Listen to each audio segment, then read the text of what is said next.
বাংলাদেশের ইতিহাসে আজ যা ঘটল তা এক কথায় নজিরবিহীন।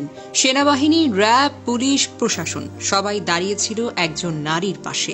একজন নারী যিনি ছিলেন বছরের পর বছর বন্দী, অবহেলিত, নির্যাতিত ও অপমানিত। কিন্তু আজ তাকে ঘিরে দেখা গেল সম্মানের পাহারা, ভালোবাসার ঢল।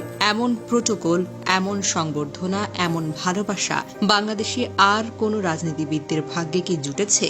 হ্যাঁ, খালেদা জিয়াকে নিয়ে, যাকে একসময় তার নিজের ঘর থেকে জোর করে বের করে দেওয়া হয়েছিল। চোখের সামনে বুলডোজার চালিয়ে গুড়িয়ে দেওয়া হয়েছিল সেই ঘর। তার ঘরের সামনে মদের বোতল ছুঁড়ে অপমান করা হয়েছিল।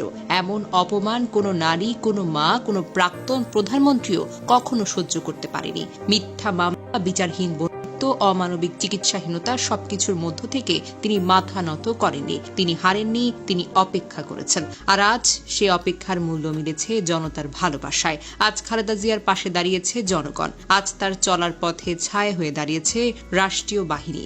আজ তার পাশে আছে তার দেশের মাটি, মানুষের মন। সম্মান কি বন্দুকের জোরে আদায় করা যায়? না। সম্মান কি টাকায় কেনা যায়? না। সম্মান আসে আত্মত্যাগ থেকে। আজ খালেদা জিয়া শুধু বিএনপির নেত্রী নন, তিনি বাংলাদেশের একজন সংগ্রামী নারীর প্রতীক, একজন মা, একজন যোদ্ধা, একজন ইতিহাস। এবার একটু ভাবুন, যে সময় তাকে সবকিছু থেকে আলাদা করে দেওয়া হয়েছিল, সে সময় তার ঘরে আলো ছিল না। সে সময় যারা হাসছিল তারা আজ নিঃসঙ্গ, একা এবং কোণঠাসা। সময় সবার হিসেব নেয়। আল্লাহ যাকে সম্মান দেন, পৃথিবীর কোনো শক্তি তাকে অপমানিত করতে পারে না।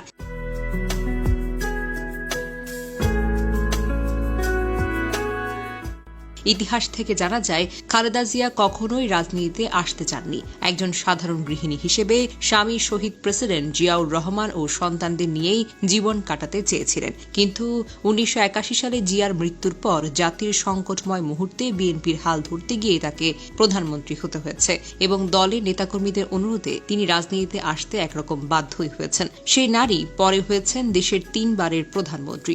দেশের ইতিহাসে সবচেয়ে প্রভাবশালী নারী রাজনীতিবিদদের মধ্যে একজন।